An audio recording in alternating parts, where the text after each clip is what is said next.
व्याख्यामुद्रां करसरसिजैः पुस्तकं शङ्खचक्रे बिभ्रद्भिन्नस्फटिकरुचिरे पुण्डरीके निषण्णः अम्लानश्रीरमृतविशदैरंशभिप्लावयन्मामाविर्भूयादनकमहिमा मानसे वागधीशः नमस्ते प्राणेश प्रणतविभवायावनिमगाः नमः स्वामिन् रामप्रियतमनुमन् गुरुगुण नमस्तुभ्यं भीमप्रबलतमकृष्णेष्ट भगवन्नमः श्रीमन्मध्वप्रदिश सुदृशन्नो जय जय श्रीगुरुभ्यो नमः नारायणं सुरगुरुं जगदेकनाथं भक्तप्रियं सकललोकनमस्कृतं च त्रैगुण्यवर्जितमजं विभुमाद्यमीशं वन्दे भवग्रम् अमरासुरसिद्धवन्द्यं नारायणं नमस्कृत्य नरं चैव नरोत्तमं देवीं सरस्वतीं व्यासं ततो जयमुदीरये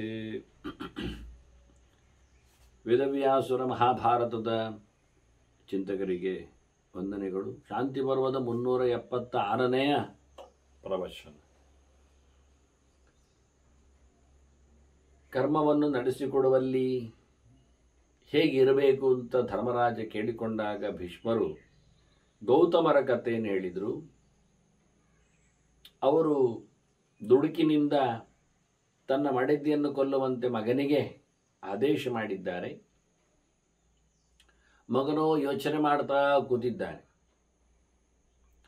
ಇತ್ತ ಗೌತಮರು ತಪಸ್ಸಿಗೆ ಹೋದವರು ಯೋಚನೆಯಲ್ಲಿ ತಾನು ಗಡಿಬಿಡಿ ಮಾಡಿದೆನೋ, ತಪ್ಪು ಯಾರದ್ದೋ ವಿಶ್ಲೇಷಣೆ ಮಾಡುತ್ತಾ ಮತ್ತೆ ಬರ್ತಾ ಇದ್ದಾರೆ ಆಶ್ರಮಕ್ಕೆ. ಯೋಚನೆಯಲ್ಲಿ ಮಗನ ಬಗ್ಗೆಯೇ ಯೋಚನೆ. ಅವನೊಂದೊಮ್ಮೆ ಕೆಲಸ ಮಾಡುವುದು ತಡ ಮಾಡಿದ್ದರೆ ಯಾವಾಗಲೂ ಅವನು ಹೇಳಿದ್ದನ್ನು ಬೇಗ ಮಾಡ್ತಾ ಇಲ್ಲ. ಇವತ್ತು ಹಾಗೆ ಆಗಿದ್ದರೆ ಚೆನ್ನಾಗಿ ಆಗ್ತದೆ ನನಗೆ. ನಾನಿವತ್ತು ನನ್ನನ್ನು ನಂಬಿ ಬಂದ, ಅದು ಮನೆಯಲ್ಲಿ ವಾಸವಾಗಿದ್ದ,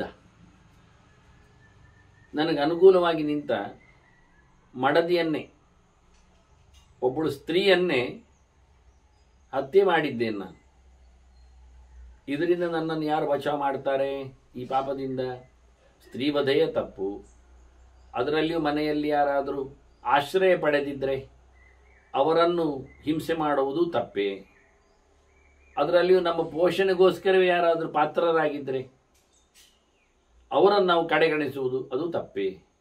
ಈ 3 ಅಂಶವೂ ಇವಳಲ್ಲಿದೆ, ಹೆಂಡತಿಯಾದವಳಲ್ಲಿದೆ. ಈಗ ಅದರಿಂದ ಹತ್ವಾ ನಾರೀಂಚ ಸಾಧ್ವೀಂಚ ವ್ಯಸನಿತ್ವಾಚ್ಚ ವಾಸಿತಾಂ ಭರ್ತವ್ಯತ್ವೇನ ಭಾರ್ಯಾಂಚ ಗೋನಮಾಂ ತಾರಯಿಷ್ಯತಿ. ಒಂದೊಂದು ಅನರ್ಥವಾಗಿದೆ. ಹಾಗಿರುವಾಗ ನನ್ನ ನಂಬಿಕೆಯಲ್ಲಿ ನಂಬಿ ನನ್ನನ್ನು ಕುಳಿತಿರುವ ಈಕೆಯನ್ನು, ಅದು ಗುಣ ಒಳ್ಳೆಯದಿದೆ, ನಿರ್ದುಷ್ಟೇ ಇದ್ದಾಳೆ, ಇಂಥವರನ್ನು ನಾನು ಸಂಹಾರ ಮಾಡಿದ್ದರಿಂದ ನನಗೆ ಬಂದಿರತಕ್ಕ ಪಾಪದಿಂದ ನನ್ನನ್ನು ಯಾರು ರಕ್ಷಣೆ ಮಾಡ್ತಾರೆ ಅಂತ ಯೋಚನೆ ಮಾಡ್ತಾ ಇದ್ದರು.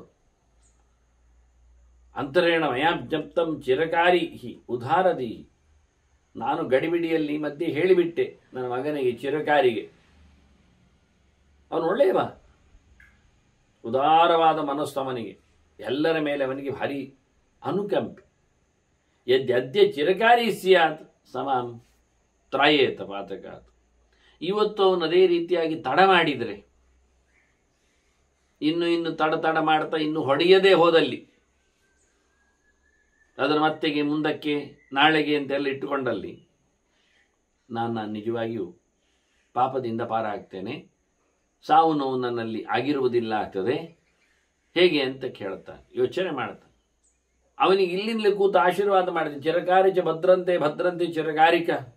ಒಳ್ಳೆಯದಾಗಲಿ ಮಗನೇ, ನಿನಗೆ ತಡ ಮಾಡಿದ್ದಕ್ಕೆ, ಕೆಲಸ ತಡ ಮಾಡುವುದಕ್ಕೆ ನನ್ನಲ್ಲಿ ಬೆಂಬಲ ಇದೆ ಅಂತ ಹೇಳಿಕೊಂಡು ಅವನಿಗೆ ಮತ್ತೆ ಮತ್ತೆ ಆಶಂಸನೆಗಳನ್ನು ಯೋಚನೆ ಮಾಡುತ್ತಾನೆ. ಯದದ್ಯ ಚಿರಕಾರಿತ್ವಂ ತಥೋಸಿ ಚಿರಕಾರಿಕ. ಇವತ್ತು ನೀನು ಒಂದೊಮ್ಮೆ ತಡ ಮಾಡಿದರೆ ನೀನು ಖಂಡಿತವಾಗಿಯೂ ತಡ ಮಾಡುವವನ ಅಂತಲೇ ನಿನಗೆ ಹೆಸರು. ಹಾಗೆ ನೀನು ಫೇಮಸ್ ಆಗ್ತೀಯ, ಪ್ರಸಿದ್ಧಿಯನ್ನು ಪಡಿತೀಯ. ಚಿರಕಾರಿಕ ಅಂತಲೇ, ಚಿರಕಾರಿ ಅಂತಲೇ. ಇವತ್ತು ತಡ ಆಗಬೇಕು. ಇವತ್ತು ನೀನು ಮಾಡುವ ಕೆಲಸ ತಡ ಆದರೆ ನೀನು ಖಂಡಿತವಾಗಿ ತಡ ಮಾಡುವವ ಎನ್ನುವುದು ನಿನಗೆ ಒಂದು ದೊಡ್ಡ ಟೈಟಲ್. ಇವತ್ತು ನಿನ್ನ ತಡ ಮಾಡುವ ಕೆಲಸದಿಂದಾಗಿ ನಿನ್ನಪ್ಪ ಬದುಕ್ತಾನೆ, ಪಾಪದಿಂದ ಮುಕ್ತಿಯಾಗ್ತಾನೆ, ನಿನ್ನಮ್ಮ ಉಳಿತಾಳೆ, ನೀನು ಪಾಪದಿಂದ ದೂರನಾಗ್ತೀಯ. ಇಲ್ಲಾದ್ರೆ ನೀನು ಕೊಂದೆ ಅಂತ ಆಗಿಬಿಡ್ತದೆ ಅಪ್ಪ ಹೇಳಿದ್ದಕ್ಕೆ. ತ್ರಾಹಿ ಮಾಂ ಮಾತರಂಚೈವ ತಪೋಯ ಚಾರ್ಜಿತಂ ತ್ವಯ. ನಿನ್ನ ಏನೊಂದು ಚಿಂತನೆ ಇದೆ, ತಡ ಮಾಡುವುದು ಯೋಚನೆಗಳು, ಅದು ನೀನೇನು ಬಳುವಳೆಯಾಗಿ ಪಡೆದು ಬಂದಿದೆ. ಅದರಿಂದ ಇವತ್ತು ನನ್ನ ಹೆಂಡತಿ ಅಂದರೆ ನಿನ್ನಪ್ಪ, ನಿಮ್ಮ ಅಮ್ಮ, ಮತ್ತು ನೀನು ಆತ್ಮಾನಂ ಪಾದಿಗೆ ಬೆಚ್ಚ ಭವಾದ್ಯ ಚಿರಕಾರಿಕ, ನಿನ್ನನ್ನು ರಕ್ಷಣೆ ಮಾಡಿಕೊ. ತಡ ಮಾಡುವ ಮೂಲಕ ನಿನಗೂ ಹೊಡೆದು ಕೊಟ್ಟದ್ದು ಅಂತ ಆಗಿರುವುದಿಲ್ಲ, ಪಾಪ ತಟ್ಟುವುದಿಲ್ಲ. ಅದನ್ನ ಚಿರಕಾರಿಕ ನೀನು ತಡ ಮಾಡಿರು, ತಡ ಮಾಡಿ ನಿನಗೆ ಹೆಸರು ಹಾಗೆ ಆಗಿ ಹೋಗಿ. ಸಹಜಂ ಚಿರಕಾರಿತ್ವ ಮದಿ ಪ್ರಜ್ಞದಯ ಅಥವಾ ನಿನಗೆ ನಿಜವಾಗಿ ಯಾರು ಹೇಳಿಕೊಟ್ಟದ್ದಲ್ಲ, ನಿನ್ನದೇ ಒಂದು ಅದು ಸ್ವಭಾವ ತಡ ಮಾಡುವುದು. ಯಾಕೆಂದರೆ ಅದು ಅತಿ ಬುದ್ಧಿವಂತರ ಲಕ್ಷಣ. ನಾನು ಹೇಳ್ತಾನೆ, ತುಂಬ ಚಿಂತನೆ ಮಾಡುವವರ ಲಕ್ಷಣ ಏನು ಕೇಳಿದರೆ ಕೂಡಲೇ ಏನನ್ನು ಅವರು ಡಿಸಿಷನ್ ತಗೊಳ್ಳೋದಿಲ್ಲ, ಮುಂದುವರಿಸ್ತಾರೆ, ಅದರ ಬಗ್ಗೆ ಮತ್ತೆ ಯೋಚನೆ ಮಾಡುತ್ತಾರೆ. ಸಮಯ ಇದೆ ಅಲ್ವಾ? ಹಾಗಾಗಿ ಆದ್ದರಿಂದ ನೀನು ನಿಜವಾಗಿ ಭಾರಿ ಎಚ್ಚರದ ವ್ಯಕ್ತಿಯಾಗಿದೆ. ಆದ್ದರಿಂದ ಇವತ್ತು ನೀನು ಮಾಡಿದ್ದು ಸಫಲ ಆಯಿತು. ಸಫಲ ಅಂತ ತಥಾತೇಸ್ತು ಭವಾದ್ಯ ಚಿರಕಾರಿಕ. ಇವತ್ತದು ಸಫಲ ಆಗಬೇಕು ನನಗೆ. ನೀನಿವತ್ತು ತಡ ಮಾಡಿ ಹೊಡೆಯದೇ ಇದ್ದು ನನ್ನ ಹೆಂಡತಿ ಬದುಕುವಂತೆ ಮಾಡಿಕೊಂಡ್ರೆ ನೀನು ನಿಜವಾಗಿಯೂ ಸತ್ಯವಾಗಿ ನೀನು ಚಿರಕಾರಿಕ ಆಗ್ತೀಯ. ಚಿರಂ ಆಶಂಸಿತೋ ಮಾತ್ರ ಚಿರಂ ಗರ್ಭೇಣ ಧಾರಿತ. ನೀನು ಬಹಳ ಕಾಲ ನಿನ್ನನ್ನು ಅಮ್ಮ ಹೊಟ್ಟೆಯಲ್ಲಿ ಹೊತ್ತಿದ್ದಾಳೆ. ನಿನ್ನನ್ನು ಬಹಳ ಕಾಲ ಅಮ್ಮ ನಿನಗೆ ಒಳ್ಳೆಯದಾಗಲಿ ಅಂತ ಆಶಂಸನೆಗಳನ್ನು ಕೊಟ್ಟಿದ್ದಾಳೆ. ನಿನ್ನ ಬಗ್ಗೆ ಬಹಳ ಗಮನ ಇಟ್ಟಿದ್ದಾಳೆ ಅವಳು. ಬಹಳ ತಡವಾಗಿ, ಬಹಳ ದೂರ. ಅಂದರೆ ಇವ ಹುಟ್ಟಿದ್ದೆ ಸ್ವಲ್ಪ ತಡ ಅಂತ ಅನಿಸ್ತದೆ. ಅಂದರೆ 9 ತಿಂಗಳಿಗೆ 10 ದಿನಕ್ಕೆ 10ನೇ ತಿಂಗಳು 10ನೇ ದಿನಕ್ಕೆ ಬರಲಿಲ್ಲ ಇವ, ಮತ್ತು ತಡ ಆಗ್ತಾಳೆ. ಹೆಚ್ಚಿನವರೆಲ್ಲ ಬೇಗ ಹುಟ್ಟುವುದು, ಪ್ರಿಮೇಚರ್, ಬೇಗ ಹುಟ್ಟುವುದರಿಂದ ಅವರದ್ದೆಲ್ಲ ಗಡಿಬಿಡಿ ಇರ್ತದೆ. ಇವ ತಡ ಹುಟ್ಟಿದ್ರಿಂದ ನಿಧಾನದಲ್ಲೇ ಇದ್ದಾನೆ. ಅದರಿಂದ ಇವನು ಹೇಳುವ ರೀತಿ ನೋಡಿದರೆ ಅದಾಗುವುದುಂಟು. ಶಕುಂತಲೆಯು ಭರತನನ್ನು ಬಹಳ ವರ್ಷ ಹೊತ್ತಿದ್ದಾಳೆ ಹೊಟ್ಟೆಯೊಳಗೆ. ಇಂಥ ಸುಮಾರುಗಳು ಉಂಟು ಕೇಸುಗಳು. ಬಹಳ ಸಮಯ ಹೊಟ್ಟೆಯೊಳಗೆ ಉದ್ದೇಶಪೂರ್ವಕವಾಗಿಯೇ ಹೊತ್ತುಕೊಳ್ಳುವಂಥದ್ದು. ಹಾಗೆ ಇವನು ಬಹಳ ಕಾಲ ಇದ್ದ ಅಂತ ಗೌತಮ ಹೇಳ್ತಾ ಇದ್ದಾನೆ. ನೀನು ಬಹಳ ತಡವಾಗಿ ಹುಟ್ಟಿದವ, ಅದು ನಿನ್ನ ಕೆಲಸವು ತಡವಾಗಿ ಮಾಡ್ತಾ ಇದ್ದೀನಿ, ಅದು ಒಳ್ಳೆಯದೇ ಅಂತಾನೆ. ಸಫಲಂ ಚಿರಕಾರಿತ್ವಂ ಗುರುತ್ವಂ ಚಿರಕಾರಿಕ. ಇವತ್ತು ನಿನ್ನ ಹೆಸರು ಅದನ್ನು ಇವತ್ತು ನೀನು ಸಫಲಗೊಳಿಸಬೇಕು, ಸಹಜ ಆಗಿಸಬೇಕು, ಅದನ್ನು ಗಟ್ಟಿಯಾಗಿಸಬೇಕು. ಚಿರಾಯತೆ ಚ ಸಂತಾಪಾತ್. ನೀನು ಯಾವಾಗಲೂ ಯೋಚನೆಯಲ್ಲಿ ತಡ ಮಾಡೋದು, ಸಂಕಟದಲ್ಲಿ ತಡ ಮಾಡೋದು, ನೋವಿನಲ್ಲಿ ತಡ ಮಾಡೋದು. ಯಾರಿಗಾದರೂ ಏನಾದರೂ ನೋವಾಗ್ತದೆ ಅಂತಾದರೆ ಆ ನೋವಿನ ಯೋಚನೆ ಬಂದ ತಕ್ಷಣ ತಡ ಮಾಡ್ತೀವಿ. ಇವತ್ತು ನೋವು ಬರ್ತದೆ, ನಿನಗೂ ನೋವಾಗ್ತದೆ, ಹೊಡೆತ ಹೋದರೆ ತಾಯಿಗೂ ನೋವಾಗ್ತದೆ, ಸಂಕಟ ಬರ್ತದೆ, ಸಾಯಿಸಿದರೆ. ತಂದೆ ಹೇಳಿದ್ದಾನೆ ಅಂತಾದರೂ ತಂದೆ ನಾಳೆ ಪಶ್ಚಾತ್ತಾಪ ಪಡುವುದು, ನೋವಾಗುವ. ಆದ್ದರಿಂದ ಯಾವಾಗಲೂ ನೋವಿನ ಕ್ಷಣಗಳಲ್ಲಿ, ಸಂಕಟದ ಹೊತ್ತಿನಲ್ಲಿ, ತೊಂದರೆಯಾಗುವಲ್ಲಿ ನೀನು ತಡ ಮಾಡುವುದು ಸಹಜ. ಅದು ಯೋಚನೆಯಲ್ಲಿ ತಡ ಮಾಡುವುದು. ಅದೇ ಆಗಿರಲಿ ಮಾರಾಯ, ತಡ ಆಗಿರಲಿ. ಚಿರಂ ಸ್ವಶಿತಿ ವಾರಿತಃ ಸ್ವಪಿತಿ ವಾರಿತಃ. ನೀನು ಎಂತಾದರೂ ತಡವಾಗಿ ಮಲಗುವುದು ಉಂಟು, ನಿದ್ದೆ ಮಾಡೋದು ತಡವೇ ನೀನು. ಹಾಗಾಗಿ ನೀನು ತಡ ಎಲ್ಲದರಲ್ಲಿ ಮಾಡುವುದರಿಂದ ಇವತ್ತು ಒಂದು ನಿನ್ನದು ತಡ ಆಗಿ ಹೋಗಿ.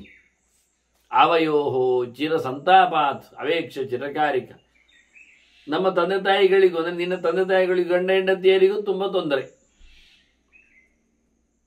ತಂದೆ ಹೇಳಿದ ಅಂತೇಳಿ ತಾಯಿ ಸಾಯ್ತಾಳೆ, ತಾಯಿ ತನ್ನನ್ನು ಮಗ ಕೊಲ್ತಾನೆ ಅಂತ ಸಂಕಟ ಪಡ್ತಾಳೆ, ಅಪ್ಪನ ಆದೇಶ ಅಂತೇಳಿ ಬಾಯಿ ಮುಚ್ಚುತ್ತಾಳೆ. ಎಲ್ಲ ನೋಡಿಕೊಂಡಾಗ ಅಲ್ಲ, ಇದೆಲ್ಲ ಸಾಧ್ಯವೇ ಕೇಳಿದರೆ ಪರಶುರಾಮ ತಲೆ ಕಡಿಲಿಲ್ವ ತಾಯಿದ್ದು? ಹಾಗೊಂದು ಆಗ್ತದ ಅಂದರೆ ಆಗುವುದುಂಟಲ್ಲ. ಅಲ್ಲಿ ಕಡದೇ ಬಿಟ್ಟ, ಅವನೇನು ಚಿರಕಾರಿ ಅಲ್ಲ, ಅಲ್ಲಿ ಇನ್ನೂ ಮುಂದುವರಿದಿತ್ತು.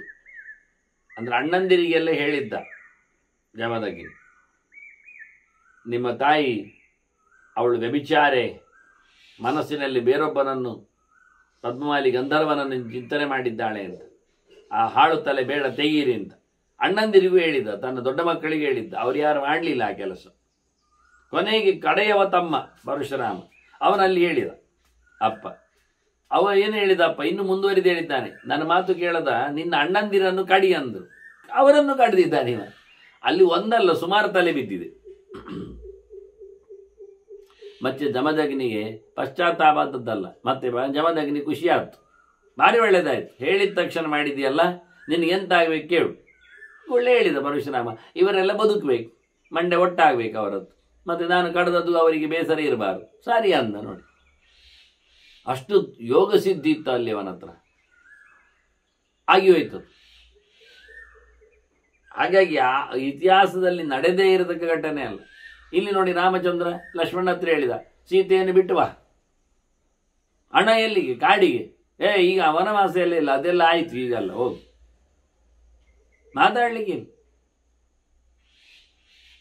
ಹಾಗೆ ಇಲ್ಲಿ ಸಹ ಬಹಳ ಚಂದವಾಗಿ ಚಿರಕಾರಿಯ ಬಗ್ಗೆ ಯೋಚನೆ ಮಾಡ್ತಾ ಇದ್ದಾನಪ್ಪ. ನಮ್ಮಿಬ್ಬರು ಇವತ್ತು ಸಂಕಟ ಉಂಟು, ಇದನ್ನು ಯೋಚನೆ ಮಾಡಿ ಆದರೂ ಇವತ್ತು ನೀನು ಚಿರಕಾರಿ ಆಗು ಮಾರಾಯ, ಕೆಲಸ ತಡ ಆಗಲಿ, ನಿನಗೆ ಒಳ್ಳೇದಾಗಲಿ, ದೇವರು ಒಳ್ಳೇದು ಮಾಡಲಿ, ಚಿರಕಾರಿಗೆ ಒದ್ರಂತೆ ಮತ್ತೆ ಮತ್ತೆ ಅವನಿಗೆ ತಲೆ ತುಂಬ ಬಾಯಿ ತುಂಬ ಆಶೀರ್ವಾದ ಮಾಡ್ತಾ ಬರ್ತಾ ಇದ್ದಾನೆ, ನೆನಪಿಸ್ತಾ ಇದ್ದಾನೆ. ಬಂದು ನೋಡ್ತಾನೆ, ಚಿರಕಾರಿ ಕಾಣ್ತಾ ಇದ್ದಾನೆ ಅವನಿಗೆ ಆಶ್ರಮದಲ್ಲಿ. ಚಿರಕಾರಿಯು ಅಪ್ಪನ ನೋಡಿದ್ದಾನೆ, ಅವನು ಕಾಯ್ತಾ ಇದ್ದಾನೆ. ಅಪ್ಪ ಬಂದ ಆಶ್ರಮಕ್ಕೆ. ಬಂದವನೇ ಚಿರಕಾರಿ ವಿತರಂ ದೃಷ್ಟುವ ಪರಮ ದುಃಖಿತ. ಅವನಿಗೆ ಅಳುವೇ ಬರ್ತದೆ, ತುಂಬಾ ಸಂಕಟ ಪಟ್ಟಿದ್ದಾನೆ, ಅಪ್ಪನನ್ನು ನೋಡಿದ್ದಾನೆ ಬೇರೆ. ಈಗ ಗಾಬರಿ ಆಗ್ತಾ ಉಂಟವನಿಗೆ. ಏನಂದ್ರೆ ಅಪ್ಪ ಹೇಳಿದ್ದಾನೆ, ಕೆಲಸ ತಾನು ಮಾಡಲಿಲ್ಲ, ಅದು ಆಯುಧ ಕೈಯಲ್ಲಿ ಇಟ್ಕೊಂಡಿದ್ದಾನೆ, ಆದ್ರೆ ಆಯುಧ ಕೆಲಸ ಆಗಲಿಲ್ಲ. ಆಯುಧ ಕೆಲಸ ಆದಂದ್ರೆ ಕೈಯಲ್ಲಿ ಇರ್ತದ? ಇದೊಂದು ವಿಷಯ. ಕೈಯಲ್ಲಿ ಆಯುಧ ಇದ್ದರೆ ಕೆಲಸ ಆಗಲಿಲ್ಲ ಅಂತಲೇ ಅರ್ಥ. ಆದ ನಂತರ ಆಯುಧ ಇರುವುದಿಲ್ಲ ಅಲ್ಲಿ. ಇವನ ಕೈಯಲ್ಲಿ ಇನ್ನೂ ಆಯುಧ ಆಗಿ ಉಳಿದಿದೆ, ಅದನ್ನು ಈಗ ಮುಚ್ಚಲಿಕ್ಕೆ ನೋಡ್ತಾ ಇದ್ದಾನೆ, ಕೆಲಸ ಆಗಲಿಲ್ಲಲ್ಲ ಎನ್ನುವುದನ್ನು ತಪ್ಪಿಸಲಿಕ್ಕೆ ನೋಡ್ತಾ ಇದ್ದಾನೆ. ಹಾಗೆ ಕಾಣ್ತಾ ಉಂಟು. ಇವ ಒಂದವನೇ ಅಪ್ಪನನ್ನು ನೋಡಿದ, ದುಃಖ ಉಮ್ಮಳಿಸಿ ಬಂದಿದೆ ಚಿರಕಾರಿಗೆ. ಅವನು ಆಯುಧವನ್ನು ಕೆಳಗೆ ಹಾಕಿದ. ಆಯುಧ ಅಂದ್ರೆ ಕತ್ತಿ, ತಲೆ ಕಡಿಬೇಕಾದ. ಶಸ್ತ್ರಂ ತೆಕ್ತ ತಥೋ ಮೂರ್ಧ್ನ ಪ್ರಸಾದಾಯ ಉಪಚಕ್ರಮಿ. ಸೀದು ಹೋಗಿ ಕಾಲಿ ಹಿಡಿದ ಅಪ್ಪನದ್ದು, ಮಂಡೆ ಬಗ್ಗಿಸಿದ ಕಾಲಿಗೆ, ಸೀದು ಹೋಗಿ ಆಯುಧ ಬಿಸಾಡಿದ. ಆಯುಧ ಬಿಸಾಡುವ ಮೂಲಕ ಅವನು ಮಾಡಲಿಲ್ಲ ಕೆಲಸ ಎನ್ನುವುದು ಅರ್ಥ ಆಯ್ತು. ಮತ್ತೆ ಕಾಲಿಗೆ ಬೀಳುದು ಯಾಕೆ ಅಂದ್ರೆ ಕೆಲಸ ಮಾಡಲಿಲ್ಲ, ತಪ್ಪಿಸಿಕೊಳ್ಳಿಕ್ಕೆ. ಮೋರೆ ಕೊಟ್ಟು ನೋಡ್ಲಿಕ್ಕೆ ಆಗುವುದಿಲ್ಲ, ಕಣ್ಣಿಗೆ ಕಣ್ಣಿಡ್ಲಿಕ್ಕೆ ಬರುವುದಿಲ್ಲ. ಅದರಿಂದ ಕಣ್ಣು ಮುಚ್ಚುವ ವಿಧಾನ ಎಂತದ್ದು ಕೇಳಿದ್ರೆ ತಲೆ ಬಗ್ಗುವುದು, ಹೋಗಿ ಪಾದಕ್ಕೆ ಬೀಳುದು. ಪಾದಕ್ಕೆ ಬೀಳಿದಾಗ ಅಲ್ಲಿ ಮೆಲ್ಲ ಕಣ್ಣು ಬಿಟ್ರೆ ಆಯ್ತು, ಮೆಲ್ಲ ಎಂತ ಆಗ್ತದೆ ಅಂತ. ಕಣ್ಣು ಕಾಲು ಹಿಡಿಲಿಕ್ಕೆ ಬರುವುದಿಲ್ಲ. ಅದ್ರಿಂದ ಇವ ಹೋಗಿ ಅವನನ್ನು ಏನಾದ್ರು ಪ್ಲೀಸ್ ಮಾಡುವ ಅಂತ ಕಾಲು ಹಿಡಿದಿದ್ದಾನೆ. ಅಪ್ಪ ಅಪ್ಪ ಅಪ್ಪ ಬೇಡಪ್ಪ ಅಂತ ಹೇಳುವ ಅಂತ. ಇದರ ಎಡೆಯಲ್ಲಿ ಮಗನನ್ನು ನೋಡಿದವ ಹೆಂಡತಿಯನ್ನು ನೋಡಿದ್ದಾನೆ. ಪತ್ನಿಂಚೈವ ನಿರಾಕಾರ, ಎಂತ ಆಗ್ಲಿಲ್ಲ ಅವಳಿಗೆ. ಅವಳನ್ನು ನೋಡಿದ ಇವ, ಮಂಡೆ ಕಡ್ದದ್ದೇನಿಲ್ಲ, ನೆತ್ತರು ಬರ್ತಾ ಇಲ್ಲ, ಕೂಗುವುದು ಕೇಳ್ತಾ ಇಲ್ಲ, ಅವಳು ಯಾವುದೇ ವಿಚಿತ್ರ ಆಕಾರಗಳಲ್ಲ, ಇದ್ದಾಗಿದ್ದಾಳೆ. ಭಾರಿ ಖುಷಿ ಆಯ್ತು ಇವನಿಗೆ. ಪರಾಮ ಅಭ್ಯಗಮದ ಮುದಂ. ಗೌತಮರು ಭಾರಿ ಖುಷಿ ಪಟ್ರಂತೆ, ಯಾಲ ಅಂತೇಳಿ ಖುಷಿ ಆಯ್ತು ಅವರಿಗೆ. ಆನಂತರ ಮೆಲ್ಲಕ್ಕೆ ಇವನು ಆಯುಧವನ್ನು ಅಡಗಿಸಿಕೊಳ್ಳುವ, ಕೆಲಸ ಮಾಡದೇ ಇರುವುದರಿಂದ ತಪ್ಪಿಸಿಕೊಳ್ಳುವ ಇರಾದೆಯಲ್ಲಿ, ನೀನು ನಿಜವಾಗಿ ಕೆಲಸ ತಪ್ಪಿಸ್ಲಿಕ್ಕಲ್ಲ, ಈ ಕೆಲಸ ಮಾಡುವುದಿಲ್ಲ ಅಂತ ಹೇಳ್ಬೇಕಪ್ಪನಿಗೆ ಅಂತ ಅವನಿಗೆ. ಆದರೆ ಅಪ್ಪನಲ್ಲಿ ಹೇಳಿದ ಕೆಲಸ ಮಾಡುವುದಿಲ್ಲ ಹೇಳಲಿಕ್ಕೆ ಆಗುವುದಿಲ್ಲ. ಜೀವತೋ ವಾಕ್ಯಕರ್ಣಾತ್. ತಂದೆಗೆ ಮಗ ಅಂದ್ರೆ ಮಗನ ಕರ್ತವ್ಯ ಏನು ಕೇಳಿದ್ರೆ ಬದುಕಿದಾಗ ಅವರು ಹೇಳಿದ್ದನ್ನು ಮಾಡು. ಅದನ್ನ ಮಾಡದೇ ಇದ್ದದ್ರಿಂದ ಅಪರಾಧಿಯಾಗಿ ತನ್ನನ್ನು ತಾನು ಅವರಿಗೆ ತೋಳಿಸಿಕೊಳ್ಳುವಲ್ಲಿ ಅಸಮರ್ಥನಾಗಿದ್ದಾನೆ ಚಿರಕಾರಿಕ. ಆದರೂ ಅವನನ್ನು ಕ್ಷಮೆ ಇರಲಿ ಅಂತ ಕೇಳಲಿಕ್ಕೆ, ಕೆಲಸ ಮಾಡಿದ್ದಕ್ಕ ಕೆಲಸ ಮಾಡುವುದಿಲ್ಲ ಅಂತ ಹೇಳಲಿಕ್ಕೆ ಕ್ಷಮೆ ಇರಲಿ ಅಂತ ಕೇಳಲಿಕ್ಕೋಸ್ಕರ ಕಾಲಿಡಿದ್ದಾನೆ. ಉತ್ತರೇನಾಗಲಿಲ್ಲ ಎಂದು ಬಹಳ ಖುಷಿ ಆಯ್ತು ಅಪ್ಪನಿಗೆ. ಅಪ್ಪ ಏನು ಮಾಡಿದ ಅಂತ ಭೀಷ್ಮರು ಹೇಳ್ತಾರೆ ಧರ್ಮರಾಜನಿಗೆ. ಅಪ್ಪ ಹೋಗಿ ಅವನನ್ನು ಭಾರಿ ಮುದ್ದಾಡಿದ್ನಂತೆ. ತದ ಪಿತ್ರ ಚಿರಂ ಸ್ತುತ್ವ ಚಿರಂ ಅಗ್ರಾಯ ಮೂರ್ಧನಿ. ಅವನನ್ನು ಭಾರಿ ಪ್ರೈಸ್ ಮಾಡಿದ. ಭಾರಿ ಒಳ್ಳೇದಾಯ್ತು ಮಾರಾಯ, ತಡ ಮಾಡಿದ್ದರಿಂದ ಅನುಕೂಲ ಆಯಿತು. ಯಾವಾಗಲೂ ಎಲ್ಲ ವಿಷಯದಲ್ಲಿ ತಡವೇ ಮಾಡುವಂತ ಅವನ ಬಗ್ಗೆ ಸ್ವಲ್ಪ ಬೆನ್ನು ತಪ್ಪರಿಸಿ ಅವನನ್ನು ಬಹಳ ಸಮಯ ಅಪ್ಪಿಕೊಂಡು ಅವನ ತಲೆಯನ್ನು ಮೂಸುತ್ತಾ ಅಪ್ಪನಾದವ ಚಿರಂದೋರ್ಭ್ಯಾಂ ಪರಿಶ್ವಜ್ಯ ಎರಡು ಕೈಯಲ್ಲಿ ಚೆನ್ನಾಗಿ ಅವನನ್ನು ಅಪ್ಪಿಕೊಂಡ. ಚಿರಂಜೀವೇತ್ಯುದಾರ್ಥ, ಬಹಳ ಕಾಲ ಬದುಕು ಮಗನೇ ಅಂತ ಆಶೀರ್ವಾದ ಮಾಡಿ. ಚಿರಂಜೀವ ನಮಸ್ಕಾರ ಮಾಡಿದವರು ಹೇಳಬೇಕಾದ್ದು ಬಹಳ ಕಾಲ ಬದುಕು ಅಂತ, ಒಳ್ಳೆಯ ರೀತಿಯಿಂದ ಬದುಕು ಅಂತ. ಹಾಗಾಗಿ ಅಪ್ಪ ಇವನಿಗೆ ಒಳ್ಳೆಯದಾಗಲಿ ಅಂತಲೇ ಹೇಳಿದ. ಹಾಗಾಗಿ ಅವನಿಗೆ ಯಾವುದೇ ರೀತಿಯಾದ ಉದ್ವೇಗ ಇಲ್ಲ ಆಯ್ತು. ಯೋಚನೆ ಮಾಡಿದ. ಅಪ್ಪ ಮಾತಾಡಿದ ಮತ್ತೆ, ಅಲ್ಲ ಮಾರಾಯ, ತಡವಾಗಿ ಮಾಡುವುದರಿಂದ ಕೆಲವು ಮಾತುಗಳು ಬರ್ತವೆ ಅಂತಾನೆ. ಅದು ಚಿರಕಾರಿ ಗೀತೆ ಇದ್ದ ಹಾಗೆ.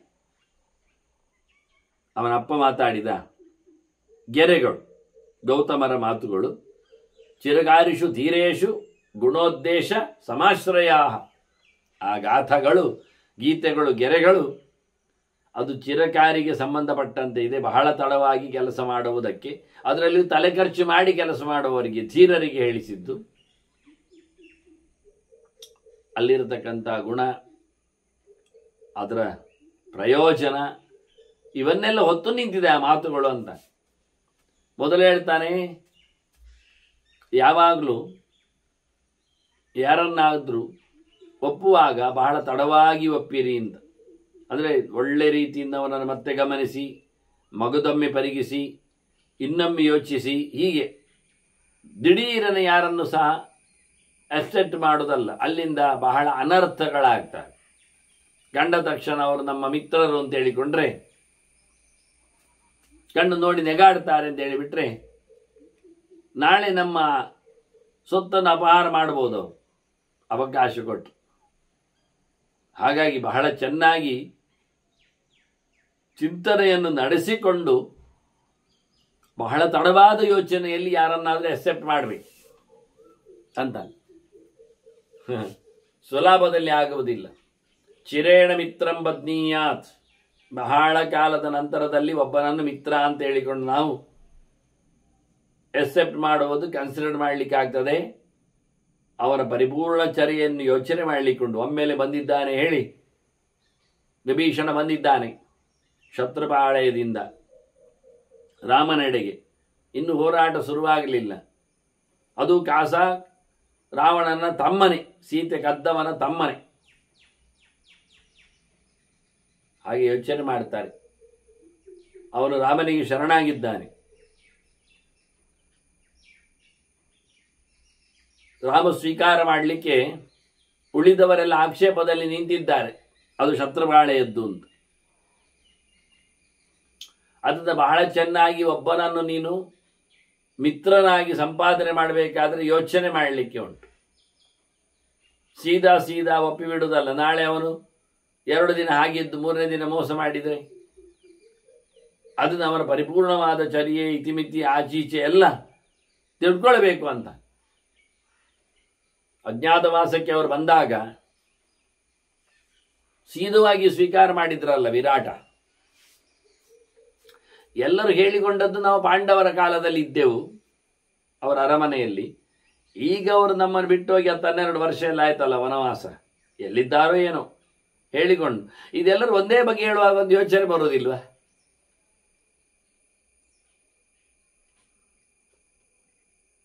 ಆಯ್ತು, ಇದ್ದು ಬಿಡಿ, ಅಡುಗೆಗೆ, ಅಶ್ವಶಾಲೆಗೆ, ಗೋಶಾಲೆಗೆ, ಅಂತಃಪುರದಲ್ಲಿ ವೇಷ ಹಾಕ್ಲಿಕ್ಕೆ ಅಂತೆಲ್ಲ ಹೇಳಿಬಿಡುದ?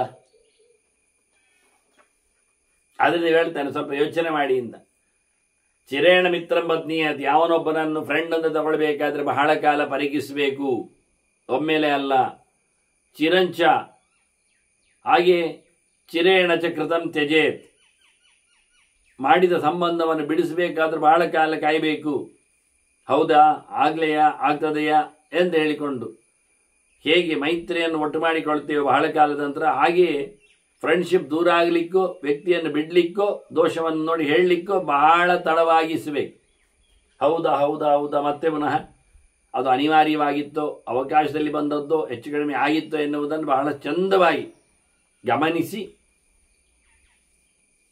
ಚಿರಂ ಹಿ ಕೃತಂ ಮಿತ್ರಂ ಚಿರೇಣ ಹಿ ಕೃತಂ ಮಿತ್ರಂ ಚಿರಂ ಧಾರಣಮನರತಿ. ಬಹಳ ಕಾಲದಿಂದ ನಾವು ನೋಡಿಕೊಂಡು ನಮ್ಮೆ ಮಿತ್ರನನ್ನು ಸಂಪಾದನೆ ಮಾಡಿದರೆ ಅದು ಬಹಳ ಕಾಲ ಉಳಿತದೆ, ಅದು ಶಾಶ್ವತವಾಗಿರ್ತದೆ.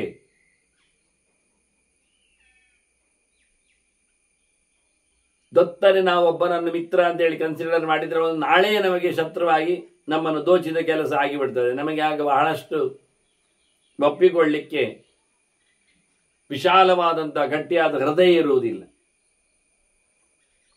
ಅದನ್ನು ವಿಮರ್ಶೆ ಮಾಡಿ ತಡ ಮಾಡಿ ಯಾರನ್ನಾದರೂ ನೀವು ಯಾವುದನ್ನಾದರೂ ನೀವು ಒಪ್ಪಿಕೊಂಡರೆ ಅದು ಇದ್ದದ್ದರಲ್ಲಿ ಒಳ್ಳೆಯದು ಅಂತ ಇದೊಂದು ಚಿರಕಾಲಿಕವಾದಂಥ ಗೀತೆ ಅಂತ ಹೇಳ್ತಾನೆ. ಚಿಂತನೆ ಮಾಡುವುದಾಗಿದ್ದರೆ ಇದೊಂದು ಕ್ರಮ ಆಗ್ತದೆ ಅಂತ. ಹಾಗೆ ಎಲ್ಲೆಲ್ಲೆಲ್ಲ ತಡ ಮಾಡಬೇಕೆನ್ನುವುದೊಂದು ದೊಡ್ಡ ಪಟ್ಟಿ ಕೊಡ್ತಾರೆ, ಅದು ಭಾರಿ ಚಂದವಾದ ಪಟ್ಟಿ. ರಾಗೆ ದರ್ಪೇಚ ಮಾನೇಚ ದ್ರೋಹೆ ಪಾಪೇಚ ಕರ್ಮಣಿ ಅಪ್ರಿಯೇಚೈವ ಕರ್ತವ್ಯೇ ಚಿರಕಾರಿ ಪ್ರಶಸ್ಯತೆ ಅಂತ. ಬೇಕುಗಳು ಬಂದಾಗ ಅದನ್ನು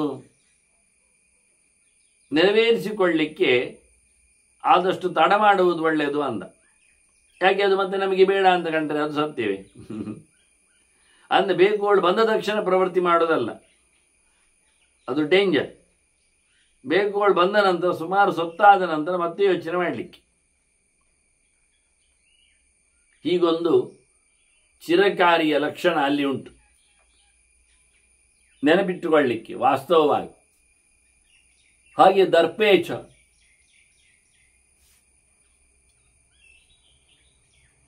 ದರ್ಪ ಅವನದ್ದು ದಪ್ಪ ಅಂದರೆ ಸಿಟ್ಟು, ಅಹಂಕಾರ, ಬಲ.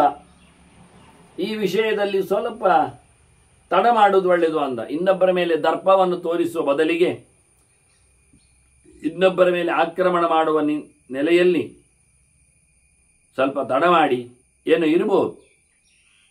ನಾವು ನಮ್ಮ ದಪ್ಪವನ್ನು ತೋರಿಸಿಬಿಟ್ರೆ ಅದು ನಿಜವಾಗಿ ಅಲ್ಲ ಆಗಿದ್ರೆ, ಆ ವ್ಯಕ್ತಿ ಅಲ್ಲ ಆಗಿಬಿಟ್ರೆ ಸಂಬಂಧಗಳು ಅದರಿಂದ ತಡ ಮಾಡು. ರಾಗೇ ದರ್ಪೇಚ ಮಾನೇಚ, ಅಭಿಮಾನದಲ್ಲಿ ಸೀದಾ ಕೊರಳ ಮೇಲೆತ್ತುವುದೇ ಅಲ್ಲ. ನನಗಿಂತ ಎಷ್ಟೋ ಜನ ಮಾನವಂತರು ಇರಬಹುದು,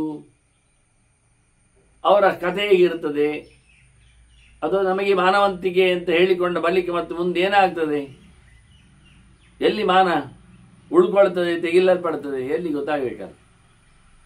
ಆದ್ದರಿಂದ ಸೊಕ್ಕಿನಿಂದಲೂ ಸಹ ಯಾವತ್ತೂ ಸಹ ಹಾರಲಿಕ್ಕೆ ನಿಲ್ಲಬೇಡ, ಅದು ಸಹ ಕಟ್ಟಿಕೊಳ್ಳಿಕ್ಕೆ ಉಂಟು, ನಿಗ್ರಹದಲ್ಲಿ ಇರಬೇಕಾಗ್ತು. ಅದರೊಟ್ಟಿಗೆ ಮತ್ತು ಮಾಡೋದಾದರೆ ದ್ರೋಹೇಚ, ಇನ್ನೊಬ್ಬನಿಗೆ ದ್ರೋಹ ಬಗೆಯುವಾಗ ವಿರೋಧ ಮಾಡುವಾಗ ತಡ ಮಾಡಿದರೆ ಒಳ್ಳೆಯದು ಅಂತಾನೆ, ಕೂಡಲೇ ಮಾಡುವುದಲ್ಲ. ಯಾರು ಮತ್ತೆ ಹೇಳಿಯಾರ ಅದಲ್ಲ ಅವನು ಮಾಡಿದ್ದು ಮಾರೆ, ಅದು ಬೇರೆಯವರು ಮಾಡಿದ್ದು, ಅವರಿಗೆ ಅಂಟಿಸಿದ್ದು ನೋಡಿ ಸಿಕ್ಕಿ ಬೀಳ್ತಲ್ಲ. ಆಗ ನಾವು ಆದರೆ ನಮಗೇನಾದರೂ ಅನಾಚಾರಗಳಾದರೆ, ದ್ರೋಹ ಆದರೆ ಅದನ್ನು ಮಾಡಿದವನ ಮೇಲೆ ಕೂಡಲೇ ಆ್ಯಕ್ಷನ್ ತಗೊಳ್ಳುವುದಲ್ಲ, ಯೋಚನೆ ಮಾಡಿ ಅದು ದ್ರೋಹದಿಂದ ನಮಗೆ ಅನ್ಯಾಯ ಆಯ್ತಾ, ಎಷ್ಟು ನುಕ್ಸಾನ ಆಯಿತು, ಅದರ ಲಾಭ ಆಯಿತಾ, ಅದರಿಂದ ಏನು ವ್ಯವಸ್ಥೆ ಆಯಿತು, ಇದನ್ನು ಯೋಚನೆ ಮಾಡಿಕೊಂಡಾಗ ತಡ ಮಾಡುವುದರಲ್ಲಿ ಅರ್ಥ ಕಾಣುತ್ತದೆ. ಮತ್ತು ಪಾಪೇಚ ಕರ್ಮಣಿ, ಕೆಟ್ಟ ಕೆಲಸ ಮಾಡುವಾಗಲೂ ತಡ ಮಾಡಬೇಕಂದ್ರೆ ಇದು ಭಾರಿ ಒಳ್ಳೆ ವಿಷಯ ಅಲ್ವಾ. ನಮ್ದೇನಾಗಿದೆ ಕೇಳಿದರೆ, ಒಳ್ಳೆ ವಿಷಯ ಮಾಡುವಾಗ ತಡ ಮಾಡೋದು, ಕೆಟ್ಟ ಕೆಲಸ ಮಾಡುವಾಗ ಬೇಗ ಮಾಡು. ಕೆಟ್ಟ ಕೆಲಸ ಮಾಡುವಾಗ ಯಾರ ಹತ್ರ ಕೇಳಲಿಕ್ಕಿಲ್ಲಿವ, ಅದು ನನಗೆ ಗೊತ್ತುಂಟು ಮಾಡಿ ಆಗ್ತದೆ. ಒಳ್ಳೆ ಕೆಲಸ ಮಾಡುವಾಗ 10 ಜನರಲ್ಲಿ ಕೇಳಲಿಕ್ಕೆ ಉಂಟವ, ಅದನ್ನು ಹಿಡಿಸಿ ಹಾಕ್ಲಿಕ್ಕೆ ಉಂಟು ಅಂತ ಅವರಾಗೆ ಹೇಳಿದ್ರು ಮಾರ್ರೆ, ಮತ್ತೆ ಅಂತ. ಹೌದು, ಅದು ಇರ್ತದೆ, ಇದು ಸೇರ್ತದೆ ಅಂದರೆ ಅದೆಂತದಕ್ಕೆ ಜಾಸ್ತಿ ಅವಿನ್ನ ಬರುತ್ತೆ ಹೇಳೋದು. ಅವ್ರ ಮಾರೆ ಕೇಳಲಿಕ್ಕೆ ಹೋದರೆ ಒಂದು 30 ಪುಟ ಹೇಳ್ತಾರೆ ಸುಮಾರಾಗಿ, ಚೂರು ಹೇಳಿದರೆ ಅದು ಆಗುವುದಿಲ್ಲ ನೋಡಿ. ಹಾಗಾಗಿ ಯೋಚನೆ ಮಾಡುವಾಗ ಬಹಳ ಚೆನ್ನಾಗಿರ್ತದೆ. ಕೆಟ್ಟ ಕೆಲಸ ಮಾಡುವಾಗ ನಾವು ದೇವರನ್ನು ಕರೀಲಿಕ್ಕಿಲ್ಲ, ಒಳ್ಳೆಯ ಕೆಲಸ ಮಾಡುವಾಗ ನಾವು ಜನರನ್ನು ನಂಬಲಿಕ್ಕಿಲ್ಲ. ನಿಜವಾಗಿ ಹಾಗೆ ಉಂಟು ನಮ್ಮದು ಕತೆ. ಕೆಟ್ಟದ್ದು ಮಾಡುವಾಗ ಯಾರ ಹತ್ರ ಕೇಳದೆ ಮಾಡಿಯೇ ಬಿಡುತ್ತೆ, ಒಳ್ಳೇದು ಮಾಡುವಾಗ 10 ಜನರಲ್ಲಿ ಕೇಳಿ ನಿಲ್ಲಿಸಿ ಬಿಡುತ್ತೆ. ಯಾರಾದ್ರು ಬೇಡ ಹೇಳಿದ್ರೆ ಅಂತ ಕಾಯಿದ್ದು ನಾವು. ಇವು ಹೇಳ್ತಾನೆ, ಕೆಟ್ಟ ಕೆಲಸ ಮಾಡುವಾಗ ಆದಷ್ಟು ತಡ ಮಾಡಿ. ರಾಗೇ ದರ್ಪೇಚ ಮಾನೇಚ ದ್ರೋಹೇ ಪಾಪೇಚ ಕರ್ಮಣಿ ಮತ್ತೆ ಅಪ್ರಿಯೇಚ ಇವ ಕರ್ತವ್ಯ. ಇನ್ನು ನಮಗೆ ಹಿತವಾಗದ್ದು, ಸಮಾಜಕ್ಕೆ ಯೋಗ್ಯವಲ್ಲದ್ದು, ಶಾಸ್ತ್ರ ಒಪ್ಪದೇ ಇರುವಂಥದ್ದು ಕೆಲಸ ಮಾಡುವಾಗಲೂ ಸ್ವಲ್ಪ ಯೋಚನೆ ಮಾಡು ಅಂತಾರೆ. ಮಾಡಬೇಡ, ಗೊತ್ತಿದ್ದನ್ನೇ ಗೊತ್ತಿದ್ದರಲ್ಲಿ ಸುಧಾರಿಸಲಿಕ್ಕೆ ನೋಡು, ಗೊತ್ತಿಲ್ಲದನ್ನು ಸೇರಿಸಿಕೊಂಡು ಮಾಡಲಿಕ್ಕೆ ಹೋಗಬೇಡ. ಅದನ್ನ ಯಾವುದು ಗೊತ್ತಿಲ್ಲ, ಏನಾಗಿದೆ ಬೆನ್ನ ಹಿಂದೆ ಅದು ಗೊತ್ತಿಲ್ಲ, ಅದನ್ನು ಅವ್ಯಕ್ತವಾಗಿರುವಲ್ಲಿಯೂ ಸಹ ವಿಷಯದಲ್ಲಿಯೂ ಅಪ್ರಿಯೇ ಚೈವ ಕರ್ತವ್ಯೇ. ನಾವು ಯಾರಿಗೂ ಅನ್ಯಾಯ ಆಗುವಂತೆ ಮಾಡುವುದಾದರೆ ಪ್ರಿಯವಲ್ಲದ ಕೆಲಸ ಮಾಡುವಾಗಲೂ ಚಿರಕಾರಿ ಪ್ರಶಸ್ಯತೆ. ತಡ ಮಾಡುವುದು ಒಳ್ಳೆಯದು. ಎಲ್ಲಿ ತಡ ಮಾಡಬೇಕೆನ್ನುವುದಕ್ಕೆ ದಾರಿಯನ್ನು ತೋರಿಸಿದ್ದು. ರಾಗೆ ದರ್ಪೇಚ ಮಾನೇಚ ದ್ರೋಹೇ ಪಾಪೇಚ ಕರ್ಮಣಿ. ಹಾಗೆ ಅಪ್ರಿಯೇ ಚೈವ ಅಂತ ಕರ್ತವ್ಯ. ಅಪ್ರಿಯನು ಅವನ ಶತ್ರು ಇರಬಹುದು, ಅಪ್ರಿಯವಾದದ್ದು ನಮಗೆ ಮದ್ದು ಇರಬಹುದು, ಅದು ವ್ಯಕ್ತಿ ಇರಬಹುದು. ಅದನ್ನು ಒಮ್ಮೆಲೆ ಕಡೆಗಣಿಸದೆ ಅದರ ಬಗ್ಗೆ ಸ್ವಲ್ಪ ಎಚ್ಚರ ಆಗಿರು. ತಡ ಮಾಡುವುದರಲ್ಲಿ ಅರ್ಥ ಉಂಟು ಅಂತ ಬಹಳ ಚೆನ್ನಾಗಿ ವಿಮರ್ಶೆಗೆ ಅವಕಾಶ ಕೊಟ್ಟರು. ಉಳಿದ ಕಡೆಯಲ್ಲಿ ಅಲ್ಲ, ಒಳ್ಳೆ ಕೆಲಸ ಮಾಡುವಲ್ಲಿ ವಿಚಾರಿಸಲು, ಒಳ್ಳೆ ಕೆಲಸ ಈಗ ಮಾಡುದು ಸೀದಾ. ಮೃತ್ಯುನ ಧರ್ಮಮಾಚರೆ ಗೃಹೀತೈವ ಕೇಶೇಶು ಅಂತಾರೆ. ಯಮ ಬೆನ್ನ ಹಿಂದೆ ನಿಂತು ಸೈರನ್ ಕೊಡ್ತಾ ಇದ್ದಾನೆ, ಜುಟ್ಟು ಎಳಿತಾ ಇದ್ದಾನೆ ಅಂತ ಅರ್ಥ ಮಾಡಿಕೊಳ್ಬೇಕಂತೆ. ಅಂದ್ರೆ ಅರ್ಥ ಬೇಗನೆ ಧರ್ಮ ಕರ್ಮ ಮಾಡು ಅಂತ. ಅದನ್ನು ತಡ ಮಾಡಬೇಡ. ತಡ ಮಾಡಿದ್ರೆ ಈಗ ಜುಟ್ಟು ಕೈಗೆ ಬಂದಾಗಿದೆ, ತಡ ಮಾಡಿದ್ರೆ ಎಳೆದಾಗಿರ್ತದೆ, ಮತ್ತೆ ಯಾರು ಮಾಡ್ತಾರೆ? ಅದಕ್ಕೋಸ್ಕರ ಬಹಳ ಸ್ಪಷ್ಟವಾಗಿ ಹೇಳ್ತಾರೆ, ಒಳ್ಳೆಯ ಕೆಲಸವನ್ನು ಬೇಗ ಮಾಡಿ, ಕೆಟ್ಟ ಕೆಲಸವನ್ನು ತಡ ಮಾಡಿ. ಬಂಧು ನಾಂ ಸುಹೃದಾಂಚೈವ ವೃತ್ಯಾನಾಂ ಸ್ತ್ರೀ ಜನಸ್ಯ ಅವ್ಯಕ್ತೇಶು ಅಪರಾಧೇಶು. ಅಪರಾಧಗಳು ನಮಗೆ ಚೆನ್ನಾಗಿ ಗೊತ್ತಿಲ್ಲ ಅಂತ ಆದರೆ ನೀವೇನು ಹೇಳಿದ್ದೀಗ? ತಡ ಮಾಡಿದರೆ ಒಳ್ಳೆಯದು. ತಡ ಮಾಡಿದ ಜನ ಏನು ತಿಳ್ಕೊಳ್ತಾರೆ? ಇವನು ಸಾಮರ್ಥ್ಯ ಇಲ್ಲ ಅಂತ ತಿಳ್ಕೊಳ್ತಾರೆ, ಅಷ್ಟೇ ತಾನೆ. ಅಷ್ಟು ಮಾತ್ರ ಅಲ್ಲ, ಮತ್ತು ಇವನಿಗೆ ಎಂತ ಮಾಡಿದ್ರು ಆಗ್ತದೆ ಹೇಳಿಕೊಂಡು ಮತ್ತವನ ಮೋಸ ಮಾಡಿ ಶುರು ಮಾಡ್ತಾನೆ. ಇವನೇನು ನೋಡಿದ್ದ, ಇವನೇನು ಅಲ್ಲಿದ್ದ ಅಂತ ಹೇಳಿಕೊಂಡು ನೆಗ್ಲೆಕ್ಟ್ ಮಾಡ್ತಾರೆ. ಹೀಗಾಗಿ ಪ್ರಾಮಾಣಿಕತೆ, ಆರ್ಜವ, ಸ್ಟ್ರೈಟ್ ಫಾರ್ವರ್ಡ್ನೆಸ್, ಒಳ್ಳೆಯತನ ಅದು ಕೊನೆಗೆ ಇಲ್ಲ ಆಗ್ತದೆ. ಆದ್ರಿಂದ ಒಳ್ಳೆಯವರು, ನಮ್ಮವರು, ನಮಗೆ ಜನರೇ ಮಾಡಿದ್ದು ಗೊತ್ತಿಲ್ಲ ಅಂತ ಆದರೆ ಅಪರಾಧ ಅದು ಅವ್ಯಕ್ತವಾಗಿದ್ದರೆ ನೇರವಾಗಿ ನಾವು ಅವನನ್ನು ತರಾಟೆಗೆ ತಗೊಳ್ಳುವಾಗಿಲ್ಲ. ತಡ ಮಾಡಿ ಬಂಧುಗಳು ಏನಾದರೂ ಮಾಡಿರ್ತಾರೆ, ಅದು ನಮಗೆ ಸ್ಪಷ್ಟ ಆಗಿರುವುದಿಲ್ಲ ಅನ್ಯಾಯ. ಅಂತ ಸಂದರ್ಭದಲ್ಲಿ ನಾವು ಸಂಶಯದ ದೃಷ್ಟಿಯಿಂದಲೇ ಅವನ ಮೇಲೆ ಕೆಟ್ಟದಾಗಿ ನಡೆಯುವುದಲ್ಲ. ಆದರೆ ಹಾಗೆ ಸುಹೃದಾಂಚೈವ ಒಳ್ಳೆ ಸಮಾನ ಮಿತ್ರರೇ ಇರ್ತಾರೆ, ಅವರನ್ನು ಏಕ ಪ್ರಕಾರದಲ್ಲಿ ಬಿಟ್ಟು ಹೋಗ್ಲಿಕ್ಕೆ ಚಂದ ಆಗೋದಿಲ್ಲ. ಅವರು ಹೇಳ್ತಾರೆ ಹಾಗೆ ಮಾಡಬಾರ್ದು ಅಂತ. ಆದ್ದರಿಂದ ಒಳ್ಳೆಯವರ ಚಿಂತನೆಯಲ್ಲಿಯೂ ಸಹ ನಾವು ಅವರು ಏನು ಮಾಡಿದ್ದಾರೆ ಅಂತ ಯೋಚನೆ ಮಾಡಲಿಕ್ಕೆ ನಾವು ಸಮಯ ಕೊಟ್ಟು ಮುಂದುವರಿಯುವುದು ಒಳ್ಳೆಯದು. ಅಂತಹ ಸಂದರ್ಭದಲ್ಲಿ ಅರಾಜಕತೆ ಬರುವುದಿಲ್ಲ. ಎಲ್ಲರೂ ಎಲ್ಲವನ್ನು ಗಮನಿಸಲಿಕ್ಕೆ ಆಗ್ತದೆ, ಗುರುತಿಸಿಕೊಳ್ಳಲಿಕ್ಕೆ ಬರ್ತದೆ. ಅದಂತೆ ಭೃತ್ಯಾನಾಂ ಕೆಲಸದವರ ಮೇಲೂ ರೇಗುವುದಲ್ಲ ಒಮ್ಮೆಲೆ. ಅದು ಹಿಡಿಸಿಯಾಗಿ ಇನ್ನೊಬ್ಬರಿಂದ ಮತ್ತೊಬ್ಬರಿಗೆ ಹೇಳಿರ್ಬೋದು. ಅದರಲ್ಲಿ ಮತ್ತೆ ಸ್ವಾರ್ಥಿಗಳಿರ್ತಾರೆ. ಇಂತಹ ಸಂದರ್ಭದಲ್ಲಿಯೂ ನಿಜವಾಗಿ ಹೇಳಿದ ಕೂಡಲೇ ನಡೆಸಿಕೊಳ್ಳುವುದಲ್ಲ, ಅವರಿಗೂ ಅವಕಾಶವನ್ನು ಕೊಡಲಿಕ್ಕೆ ಉಂಟು. ಅದರೊಟ್ಟಿಗೆ ಸ್ತ್ರೀ ಜನಸ್ಯ ಚ, ಹೆಣ್ಣಿನ ವಿಷಯದಲ್ಲಿಯೂ ದುಡುಕು ಎನ್ನುವುದು ತಪ್ಪು.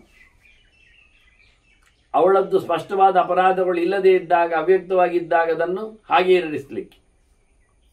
ನಮ್ಮ ಲೋಕದ ಕಾನೂನಿನಲ್ಲಿ ಆಗಿಲ್ಲ. ಅಪರಾಧ ಎನ್ನುವುದು ಆದ ನಂತರ ಶಿಕ್ಷೆ ಅಲ್ಲ. ಅಪರಾಧ ಅಂತ ಹೇಳಿಕೊಂಡು ಆರೋಪಕ್ಕೆ ಒಳಗಾದವನನ್ನು ಸಹ ಇವರು ಅಪರಾಧಿಯನ್ನಾಗಿ ನೋಡ್ತಾರೆ. ಅವತ್ತಿನಿಂದಲೇ ಅವನಿಗೆ ಶಿಕ್ಷೆ ನೀಡಲು ಶುರು ಮಾಡ್ತಾರೆ. ಒಂದು ದೃಷ್ಟಿಯಿಂದ ನಾನ್ ಬೇಲೇಬಲ್ ಅಂದ್ರೆ ಜಾಮೂನು ರಹಿತ ಅಂದ ತಕ್ಷಣ ಅದು ಶಿಕ್ಷೆ ಅಂತಲೇ ಅರ್ಥ. ಮತ್ತೆಂದದು ನೀವು ಎಷ್ಟರ ಮಟ್ಟಿನ ಶ್ಯೂರಿಟಿಗೋಸ್ಕರ ಯಾವುದನ್ನು ಪಡೆಯಬಹುದು, ಹಿಡಿಯಬಹುದು. ಆದರೆ ವ್ಯಕ್ತಿಯನ್ನು ಜಾಮೀನು ರಹಿತಕ್ಕೆ ಒಳಪಡಿಸುವುದು ತುಂಬ ತಪ್ಪೆ. ಜಾಮೀನು ರಹಿತ ಒಳಪಡಿಸುವುದು ಅನ್ನುವುದು ಒಂದು ದೃಷ್ಟಿಯಿಂದ ಅಪರಾಧಿ ಅನ್ನೋದ ಒಂದು ಹೇಳಿಕೊಂಡಾಗಿ ಅದಲ್ಲ ಅಂತಾರೆ, ಮಾಡಲಿಕ್ಕಿಲ್ಲ ಅಂತಾರೆ. ಅಪರಾಧ ಗೊತ್ತಾಗದವರೆಗೂ ಯಾವನನ್ನು ಸಹ ನಾವು ಕೂಡಲೇ ಇಂಥವನು ಅಂತೇಳಿ ತೀರ್ಮಾನ ಕೊಡಲಿಕ್ಕೆ ಬರುವುದಿಲ್ಲ. ತಡ ಮಾಡಿದರೆ ಭಾರಿ ಒಳ್ಳೆಯದು ಅಂತ ಇಂತಹ ಸಂದರ್ಭಗಳಲ್ಲಿ. ಹೀಗೆ ಭೀಷ್ಮರು ಗೌತಮನ ಕಥೆಯನ್ನು ಚಿಂತನೆಯನ್ನು ನಡೆಸಿಕೊಡುತ್ತಾ ಧರ್ಮರಾಜರು ಹೇಳ್ತಾರೆ, ಏವಂ ಸರ್ವೇಷು ಕಾರ್ಯೇಷು ವಿಮರ್ಶ್ಯ ಪುರುಷಸ್ತತಃ ಚಿರೇಣ ನಿಶ್ಚಯಂ ಕೃತ್ವ ಚಿರಂ ನ ಪರಿತಪ್ಯ. ಹೀಗೆ ಪ್ರತಿ ಮನುಷ್ಯನು ಬಹಳ ಸಮಯ ಯೋಚನೆ ಮಾಡಿ ಕೆಲಸ ಮಾಡಬೇಕು. ಮಾಡಿದರೆ ಅವನು ಮತ್ತೆ ಬಹಳ ಕಾಲ ಪಶ್ಚಾತ್ತಾಪ ಪಡುವುದಿಲ್ಲ, ನೋವನ್ನು ಉಣುವುದಿಲ್ಲ, ಅಯ್ಯೋ ತನ್ನಿಂದ ಅಪರಾಧ ಆಯ್ತಲ್ಲ ಹೇಳಿಕೊಂಡು ಬೊಬ್ಬೆ ಹೊಡ್ಕೊಳ್ಳುವುದಿಲ್ಲ. ಇದು ಮುಖ್ಯವಾದ ಚಿಂತನೆ ಅಂತಾರೆ ಭೀಷ್ಮರು. ಯಾರೇ ಆಗಲಿ, ಎಲ್ಲೇ ಆಗಲಿ, ಯಾವತ್ತೇ ಆಗಲಿ, ವಾಸ್ತವವಾಗಿ ಎಲ್ಲ ಕೆಲಸಗಳಲ್ಲಿಯೂ ತಡ ಮಾಡುವುದರಲ್ಲಿ ಅರ್ಥ ಇದೆ. ಇದರಿಂದ ಅವನು ಮತ್ತೆ ತಡವಾಗಿ ಸಮಯ ಬಂದಾಗ ಅಳ್ಳಿಕ್ಕೆ ಹೋಗುವುದಿಲ್ಲ, ಅವನಿಗೆ ನೋವು ಬರುವುದಿಲ್ಲ. ತಮರಿಗೆ ಪಶ್ಚಾತ್ತಾಪ ಬಂದಾಗೆ ಅಯ್ಯೋ ಹೇಳಿಕೊಂಡು ಅಂಥದ್ದು ಆಗುವುದಿಲ್ಲ. ಬಹಳದ ನಂತರದಲ್ಲಿ ಆಕ್ಷನ್ ತಗೊಳ್ಬೇಕು, ತೀರ್ಮಾನವನ್ನು ಕೊಡಬೇಕು ಅಂತ. ಚಿರಂಧಾರೇತೆ ರೋಷಂ ಚಿರಂ ಕರ್ಮನಿಯಚ್ಚತಿ ಪಶ್ಚಾತ್ತಾಪಕರಂ ಕರ್ಮ ನಕಿಂಚಿತುಪಬದ್ಯತೆ. ಯಾರು ಕೋಪವನ್ನು ಬಹಳ ಕಾಲ ಅದುಮಿಟ್ಟುಕೊಳ್ಳುತ್ತಾನೆ ಅಂಥವನಿಗೆ ಮತ್ತೆ ಕಸಿರಿಸಿಕೊಳ್ಳುವ ಅವಕಾಶ ಇಲ್ಲ. ಯಾರು ಕೆಲಸಗಳನ್ನು ಯೋಚನೆ ಮಾಡಿಕೊಂಡು ಮತ್ತೆ ಮುಂದುವರಿಸ್ತಾನೆ ಅವನಿಗೆ ನಿಜವಾಗಿ ಮತ್ತೆ ಕೆಲಸ ಹಾಳಾಗುವುದಿಲ್ಲ ಎನ್ನುವುದು ಖಾತ್ರಿ. ಕೋಪ ಬಂದಾಗ ಸೀದಾ ಕೋಪದ ಕೈಯಲ್ಲಿ ಕೊಟ್ಟು ಬಿಡುವುದಲ್ಲ. ಕೋಪವನ್ನು ಬಹಳ ಸಮಯ ಹೊತ್ತುಕೊಳ್ಬೇಕು, ಕಿರಿಕಿರಿ ಆಗ್ತದೆ, ಆದರೆ ಆಕ್ಷನಲ್ಲಿ ಬರಬಾರದು. ಮತ್ತೆ ಬಹಳ ಸಮಯದ ನಂತರ ಆ ಕೋಪಕ್ಕೆ ಏನಾದರೂ ಕ್ರಿಯೆಯನ್ನು ಕೊಡುವ ಅಂದಾಗ ಅದು ಬಹಳ ಮೈಲ್ಯೂಟ್ ಆಗಿರ್ತದೆ, ಡಿಲ್ಯೂಟ್ ಆಗಿರ್ತದೆ, ಮೈನ್ಯೂಟ್ ಆಗಿರ್ತದೆ, ಸಣ್ಣದಾಗಿ ಹೋಗ್ತದೆ, ಅದರದ್ದು ಪವರ್ ಕಮ್ಮಿ ಆಗಿರ್ತದೆ. ಅದನ್ನು ಕಾಯಬೇಕಾಗ್ತದೆ, ನೋಡಬೇಕಾದ, ಗಮನಿಸಬೇಕಾದ.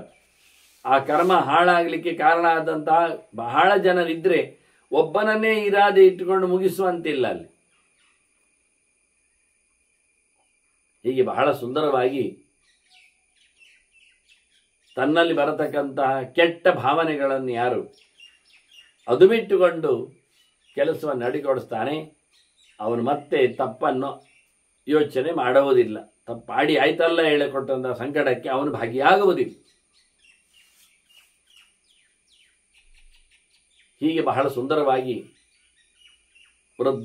ಚಿರಂ ವೃದ್ಧಾನುಪಾಸೀತ, ಬಹಳ ಸಮಯದವರೆಗೆ ದೊಡ್ಡವರನ್ನೆಲ್ಲ ಸೇವೆ ಮಾಡಬೇಕು. ಅವನು ಬಹಳ ಮಾತುಗಳನ್ನು ಹೇಳಿದ್ದಕ್ಕೆ ಭೀಷ್ಮರು ಹೇಳುವುದು, ಅಲ್ಪ ಸ್ವಲ್ಪ ಕಾಲದಲ್ಲಿ ದೊಡ್ಡವರ ಸೇವೆ ಮಾಡುವ ಮೂಲಕ ನಮಗೆ ಲಾಭ ಆಗುವುದಿಲ್ಲ. ಭಾರೀ ಲಾಭ ಆಗಲಿಕ್ಕೆ ಬಹಳ ಸಮಯದವರೆಗೆ ನಾವು ಹಿರಿಯರ ಸೇವೆಯನ್ನು, ದೇವರ ಚಿಂತನೆಯನ್ನು ಮಾಡಬೇಕು. ಒಂದೆರಡು ಕ್ಷಣದಲ್ಲಿ, ಒಂದೆರಡು ದಿನದಲ್ಲಿ ಆಗುವಂಥ ಲಾಭಗಳು ಇಲ್ಲ.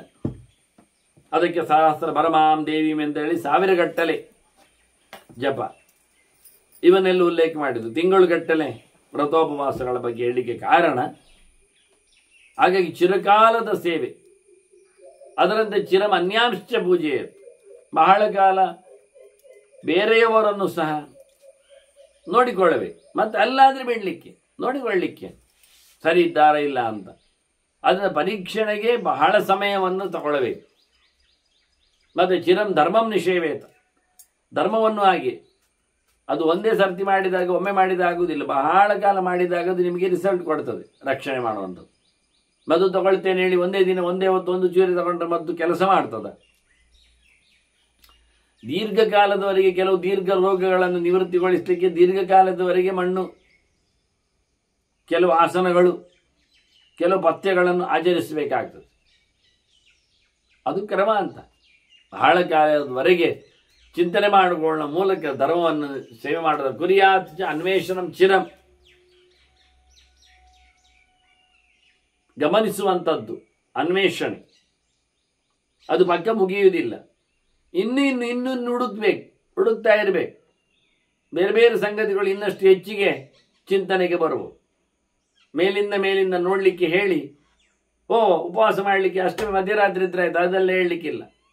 ಪ್ರಮಾಣಗಳ ರಾಶಿ ಅನ್ವೇಷಣೆ ಮಾಡಿ ಅರ್ಥಗಳನ್ನು ಚೆನ್ನಾಗಿ ತಿಳಿದು, ಮತ್ತೆ ಇಲ್ಲಾದರೆ ಮೊನ್ನೆ ಮಾಡಿ ಆಯ್ತಲ್ಲ ಹೇಳಿಕೊಂಡು ಉಂಡೆ ಚೌಕಲಿ ತಿಂದದ್ದನ್ನು ಮಂಡೆ ಪಡ್ಕೊಳ್ಬೇಕಾಗ್ತದೆ. ಪಾಪದ ಉಂಡೆ ತಿಂದಾಗೆ ಆಗ್ತದೆ, ನರಕದ ಚಕ್ಕುಲಿಯಲ್ಲಿ ಬಿದ್ದಾಗ ಆಗ್ತದೆ. ಹೀಗೆ ತಿರುಗಲಿಬೇಕಾಗಿಲ್ಲ. ಹಾಗಾಗಿ ಬಹಳ ಸಮಯದವರೆಗೆ ಅನ್ವೇಷಣೆ, ಹುಡುಕಾಟ. ನಾನೊಂದು 8 ನಾಗಗಳನ್ನು ತರಬೇಕಾದ್ರೆ ಒಂದು 10 ವರ್ಷ ಹುಡುಕಿದ್ದೇನೆ ಎಲ್ಲ ಕಡೆಯಲ್ಲಿ ಸಹ. ಪಕ್ಕ ಕೈಗೆ ಸಿಗಬೇಕಲ್ಲ ಅವುಗಳು, ಮಾಟೆಯಲ್ಲಿ ಕೂತವುಗಳು. ಮೇಲಿಂದ ಮೇಲಕ್ಕೆ ನೋಡಿಬಿಟ್ರೆ ಮುಗಿದೋಯ್ತು ಹೇಳಿದ್ರೆ ಎಲ್ಲ ಒಳ್ಳೆ ಕೇರೆಗಳೇ ಸಿಗ್ತವೆ. ಅದು ಹೆಸರಿನಲ್ಲಿ ಮಾತ್ರ ಒಳ್ಳೆ ಅಂತ, ಅದು ಒಳ್ಳೆದೇನಲ್ಲ, ಅದು ಕೆಟ್ಟದ್ದು. ಹೀಗಾಗಿ ಶುದ್ಧವಾದ ವಿಚಾರಗಳೆಡೆಗೆ ನಾವು ಸಾಗಬೇಕಾದ್ರೆ ಬಹಳಷ್ಟು ಕಾಲಗಳಲ್ಲಿ ದುಡಿಯಬೇಕು ಅಂತ. ಚಿರಕಾಲ ಮಾಡುವಲ್ಲಿ ಅನೇಕ ಲಾಭಾಂಶಗಳಿವೆ ಅಂತ. ಮತ್ತೆ ಯಾರನ್ನಾದ್ರೂ ಮನೆಯಲ್ಲಿ ಇಳಿಸಿಕೊಂಡು ಅತಿ ಸತ್ಕಾರಾದಿಗಳಿಗೆ ಬಹಳ ಕಾಲ ಬಂದ ತಕ್ಷಣ ಆಯ್ತಾ ಊಟಕ ಮಾಡಿ ಹೋಗಿ ಕಳಿಸುವುದಲ್ಲ. ಆಯಿತು ಅಂತೇಳಿ ಅವರಿಗೆ ಸ್ವಲ್ಪ ಉಸಿರು ಬಿಡಲಿಕ್ಕೆ ಅವಕಾಶ ಕೊಟ್ಟು ಕೂತ್ಕೊಳ್ಳಿ ಅಂತೇಳಿ ಬಾಯಾರಿಕೆ ಕೊಟ್ಟು ಶ್ರಮ ಪರಿಹಾರ ಆಗಲಿಕ್ಕೆ 1-2 ಕ್ಷಣ ನೀವು ಬೆನ್ನು ನೆಲಕ್ಕೆ ತಾಗಿಸಿ ಅಂತ ಹೇಳಿ ರಿಲ್ಯಾಕ್ಸ್. ಮತ್ತೆ ಅಡಿಗೆ ಆಗಿದ್ದಿರ್ಬೋದು, ಮಾಡಲಿಲ್ಲ ಅಂತಲ್ಲ, ಆದರೂ ಹಾಕುವಾಗ ನಿಧಾನಕ್ಕೆ ಇಷ್ಟೇ ಇರೋದು ತಿಂದುಬಿಡಿ ಒಮ್ಮೆಲೆ ಹೇಳಿ ಬಡಬಡ ಹಾಕಿ ಬಿಡುವುದಲ್ಲ, ನಿಧಾನ ತಿನ್ನಿ. ಅನ್ವಾಸ್ಯ ವಿದುಷಃ ಚಿರಂ ಅಂತಾರೆ. ಚಿರಂ ಅನ್ವಾಸ್ಯ ವಿದುಷಃ ಚಿರಂ ಶಿಷ್ಟ ನಿಷೇವೇಚ. ಓದಿಕೊಂಡವರನ್ನು ತಿಳಿದವರನ್ನು ಬಹಳ ಸಮಯದವರೆಗೆ ನಾವು ನಮ್ಮಲ್ಲಿ ಇಟ್ಟುಕೊಳ್ಬೇಕು. ಅವರನ್ನು ಪ್ರಶ್ನೆ ಕೇಳಿದ್ದೇವೆ, ಉತ್ತರ ಕೊಟ್ಟಾಯಿತು, ಹೋಗಿಬಿಡಿ ಹೇಳೋದಲ್ಲ. ಇನ್ನೂ ಕೆಲವು ಪ್ರಶ್ನೆಗಳು ಬರಬಹುದು ಯೋಚನೆ ಮಾಡಿದ್ದಾರೆ. ಅಲ್ಲ ಆದರೂ ಖಾಲಿ ಅಷ್ಟಕ್ಕೆ ಅಂತಲ್ಲ, ಇರಲಿ ಬಂದಿದ್ದಾರೆ ಸೊಮ್ಮೆ ಚೂರು ಕೂತ್ಕೊಂಡು ಮತ್ತವರು. ಹಾಗೆ ತಿಳಿದವರ ಹತ್ತಿರದಲ್ಲಿ ಬಹಳ ಸಮಯ ಇರಬೇಕು, ತಿಳಿದವರನ್ನು ಬಹಳ ಸಮಯ ಇಟ್ಟುಕೊಳ್ಳಬೇಕು. ಕೆಲಸ ಆಯಿತು ಮುಗಿದೋಯ್ತು, ತಕ್ಕ ಬೆಳವಣಿಗೆಗೆ ಅಷ್ಟೇ ಕರೆಸೋದು, ಮೆನುಗಾದ ತಕ್ಷಣ ಕಳಿಸಿಕೊಡೋದಲ್ಲ. ಇರಲಿ, ಮತ್ತೆ ಯಾವುದಕ್ಕಾದ್ರೂ ಬೇಕಾಗ್ತಾರೆ, ಇರ್ತಾರೆ. ಬಂದ ನಂತರ ಇಡೀ ದಿನ ಅವರು ನಮಗೆ ತಮ್ಮನ್ನು ತೊಡಗಿಸಿಕೊಳ್ಳಲಿ ಎನ್ನುವ ಪ್ರೀತಿ ವಿಷಯ ನಮ್ಮಲ್ಲಿ ಇರಬೇಕು. ಹಾಗೆ ಸಜ್ಜನರನ್ನು, ಒಳ್ಳೆಯವರನ್ನು ಸಹ ಬಹಳ ಕಾಲ ಸೇವೆ ಮಾಡಬೇಕು. ಫಲ ಬರಬೇಕಾದ್ರೆ, ಲಾಭ ಆಗಬೇಕಾದ್ರೆ ಒಮ್ಮೆಲೆ ಆಗುವುದಿಲ್ಲ. ಕಣ್ಣು ದೃಷ್ಟಿ ಹಾಳಾದಾಗ ಅದನ್ನು ಸರಿಪಡಿಸಿದರೆ ಅದನ್ನು ಮತ್ತೆ ಲೋಕಕ್ಕೆ ತೆರೆದುಕೊಳ್ಳಬೇಕಾದ್ರೆ ಬಹಳ ಸಮಯ ಅದಕ್ಕೆ ಬೇಕು. ಒಮ್ಮೆಲೆ ಅದರ ಅನಾವರಣ ಮಾಡಿಬಿಡುವುದಲ್ಲ, ಅದು ಮತ್ತೆ ಡ್ಯಾಮೇಜ್ ಆಗ್ತದೆ. ಹಾಗಾಗಿ ಮತ್ತೆ ಅದು ಪ್ರಕೃತಿ ತತ್ವಕ್ಕೆ ಬರಬೇಕಾದ್ರೆ ನಿಧಾನಕ್ಕೆ. ರೋಗಿಯಾದವನಾಗಿ ರೋಗದಿಂದ ಮಿಂದ ತಕ್ಷಣ ಅವನು ಗಡದ್ದು ಏನು ಬೇಕಾದ್ರೂ ತಿನ್ನಬಹುದಲ್ಲ, ಪಥ್ಯವನ್ನು ಮುಂದುವರಿಸಲಿಕ್ಕೆ ಉಂಟು. ರೋಗ ಹೋಗಿದೆ, ಅದರ ನಿಧಾನಕ್ಕೆ ಮತ್ತೆ ಅದು ರೋಗ ಅವನಲ್ಲಿ ಬಾರದಂತೆ ತಡೀಲಿಕ್ಕೆ ಅವನ ಅನೇಕವಾದಂಥ ಕೇರ್ ತಗೊಳ್ಳಿಕ್ಕೆ. ಎಲ್ಲ ವಿಷಯದಲ್ಲಿ ಔಷಧ ಆಗಲಿ, ಜ್ಞಾನ ಆಗಲಿ, ಕರ್ಮಕಾಂಡ ಆಗಲಿ, ಎಲ್ಲವನ್ನು ಹೇಳುವಾಗಲೂ ಬಹಳಷ್ಟು ತಡವಾಗಿ ತಗೊಂಡು ಸಮಯವನ್ನು ಇಟ್ಟುಕೊಂಡು ಮಾಡಿದರೆ ಅದು ಚೆನ್ನಾಗಿ ಆಗ್ತದೆ ಅಂತ ಹೇಳ್ತಾನೆ. ಎಲ್ಲ ಕಡೆಯಲ್ಲಿ ಹಾಗೆ ಎಲ್ಲರನ್ನು ಸೇವೆ ಮಾಡುವಾಗ ಧರ್ಮದ ಸೇವೆ ಇರಲಿ, ಚಿರಂಧರ್ಮಂ ಸೇವೆಯತ ಚಿರಂಧರ್ಮಂ ನಿಷೇವೇತ ಅಂತ. ಎಂಥ ಕರ್ಮ ಮಾಡೋದಾದರೂ ಅದನ್ನು ದೀರ್ಘಕಾಲದಲ್ಲಿ ಇಟ್ಟುಕೊಂಡು ಗಡಿಬಿಡಿಯಲ್ಲಿ ಪೂಜೆ ಮಾಡುವುದು, ಗಡಿಬಿಡಿಯಲ್ಲಿ ಜಪ ಮಾಡುವುದು, ಗಡಿಬಿಡಿಯಲ್ಲಿ ಊಟ ಮಾಡುವುದು, ಗಡಿಬಿಡಿಯಲ್ಲಿ ಪೇಟೆ ಹೋಗಿ ಬರುವುದು. ಮತ್ತೆ ಅಯ್ಯೋ ಒಂದು ಬಿಟ್ಟೆ ಬಂದೆ ಮಾರೆ, ಮೆಣಸೊಂದು ತರಲಿಲ್ಲ, ಮತ್ತೆ ಹೋಗ್ಬೇಕಾಗ್ತದೆ. ಸ್ವಲ್ಪ ಒಂದು ರೌಂಡ್ ಬಂದು ತೊಂದರೆ ಇಲ್ಲ ಸಂತೆಗೆ ಪೇಟೆಗೆ, ತಡೀರಿ ಒಂಚೂರು ಯೋಚನೆ ಮಾಡಿಕೊಂಡು ಅಂತ. ಯಾವುದನ್ನು ಗಡಿಬಿಡಿ ಬಿಡಿ ಅನ್ನುವುದನ್ನೇ ದೊಡ್ಡ ಮಾತು ಇರೋದು, ಅಷ್ಟೇ, ಮತ್ತೊಂದೇದಿಲ್ಲ. ಗಡಿಬಿಡಿಯಿಂದ ಅನರ್ಥಗಳು ಹೆಚ್ಚಾಗ್ತಾವೆ ಅಂತ. ಬೇಗ ಹೊರಡಿ, ಮತ್ತೆ ನಿಧಾನವಾಗಿ ತಲುಪಿ ಅಂತ. ನಮ್ಮದು ತಡವಾಗಿ ಓಡುವುದು, ಮತ್ತೆ ಎಲ್ಲೋ ಗುದ್ದಿಕೊಂಡು ಬಿದ್ದುಕೊಂಡು, ನಾವು ಬಿದ್ದರೆ ಪರವಾಗಿಲ್ಲ, ನಾವೇ ಮಾಡಿಕೊಂಡದ್ದಲ್ಲ. ಇನ್ನೊಬ್ಬರು ಉಳಿದವರೆಲ್ಲ ಬೀಳ್ತಾರಲ್ಲ, ಹೆಚ್ಚು ಕಡಿಮೆ ಆಗ್ತದಲ್ಲ, ಇನ್ನೊಬ್ಬರಿಗೆ ತೊಂದರೆ ಆಗ್ತದಲ್ಲ. ಹಾಗಾಗಿ ತನ್ನನ್ನು ತಾನು ಹದ್ದುಬಸ್ತಿನಲ್ಲಿ ಇಡ್ಲಿಕ್ಕೂ ಬಹಳ ಕಾಲ ಪ್ರಯತ್ನಿಸಬೇಕು. ಆಗೋದಿಲ್ಲ ರೀ, ಒಂದ್ಸತಿ ಹೇಳಿದ್ರೆ ಕೇಳುವುದಿಲ್ಲ ಮನಸ್ಸು. ಹೌದು, ಚಂಚಲಮಿ ಮನ ಕೃಷ್ಣನೇ ಅರ್ಜುನನೇ ಹೇಳಿರ್ತಾನೆ. ಅದಕ್ಕೆ ಕೃಷ್ಣ ಹೇಳಿದ ಅಭ್ಯಾಸ ಏನದು ಕೌಂತೆ, ಅದಕ್ಕೆ ಬೇರೆ ಮದ್ದಿಲ್ಲ ಮಾರೆ, ಅದುವೇ ಅಭ್ಯಾಸ ಮಾಡೋದು, ನಿಧಾನಕ್ಕೆ ನಡೆಸುವುದು ಅಂತ. ಆದ್ದರಿಂದ ಚಿರಂ ವಿನೀಯ ಆತ್ಮಾನಂ, ತನ್ನನ್ನು ತಾನು ಬಗ್ಗಿಸಿಕೊಳ್ಳುವುದು ಬಹಳ ಕಾಲದಲ್ಲಿ ಪ್ರಾಕ್ಟೀಸ್ ಮಾಡಿ. ಮನಸ್ಸನ್ನು ಹಗುರವಾಗಿಸುವುದು ಬಹಳ ಕಾಲದಲ್ಲಿ. ಚಿರಂ ಯಾತಿ ಅನವಜ್ಞತಾ, ಹೀಗೆ ಮಾಡಿದರೆ ಅವನು ಬಹಳ ಕಾಲದವರೆಗೂ ಯಾರಿಂದಲೂ ಬೇಡದವನಾಗುವುದಿಲ್ಲ. ಅವನಿಗೆ ತನ್ನ ಮೇಲೆ ತಾನು ಜುಗುಪ್ಸೆ ಬರುವುದಿಲ್ಲ. ಇನ್ಯಾರು ಅವನನ್ನು ಅವಹೇಳನೆಗೆ ಗುರಿಯಾಗಿಸುವುದಿಲ್ಲ. ಅವನನ್ನು ಯಾರು ಮತ್ತೆ ಬೈಲಿಕ್ಕೆ ತರಾಟೆ ತಗೊಳ್ಳಿಕ್ಕೆ ಹೋಗುವುದಿಲ್ಲ. ಯೋಚನೆ ಮಾಡಿದಾಗ ಏನು ಹೆಚ್ಚು ಕಡಿಮೆ ಆಗೋದಿಲ್ಲ.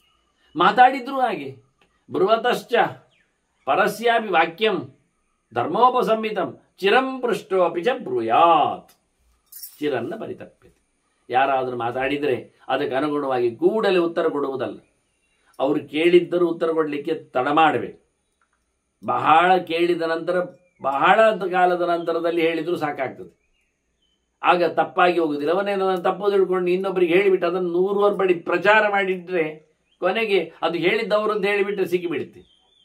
ಅದನ್ನು ನಿಧಾನಕ್ಕೆ ಹೇಳಿಕೊಳ್ಳುವಾಗಲೂ ಮಾತಿನಲ್ಲಿಯೂ, ಕರ್ಮದಲ್ಲಿ ಮಾತ್ರ ಅಲ್ಲ, ಪ್ರಧಾನವಾಗಿ ಆಗುವುದು ಮಾತಿನಲ್ಲಿ. ಅರ್ಧಂಬರ್ಧ ತಿಳಿಯುವುದು, ಯಾರೋ ಹೇಳಿದ್ದು ಕೇಳುವುದು, ಉಪರಾಟಿ ಎಲ್ಲ ಕಡೆಯಲ್ಲಿ ಪ್ರಚಾರ ಮಾಡಿರುವುದು, ಅದು ಅವನ ಬುಡಕ್ಕೆ ಬಂದು ಬೀಳ್ತದೆ. ಅಂದ ಕೃತಿ ಮಾತ್ರ ಅಲ್ಲ, ನಡೆಯೂ ಸಹ ವಿಪರೀತವಾಗದಂತೆ ಬಹಳಷ್ಟು. ಅದಕ್ಕೆ ಅವರು ದೃಷ್ಟಿಭೂತನ್ನೇ ಸೇದ್ಪಾದಂ ಅಂತ ಕೃಷ್ಣ ಹೇಳುವುದು. ಕಣ್ಣು ಓಡಿಸಿ ಮತ್ತೆ ಕಾಲು ಇಡು ಅಂತ.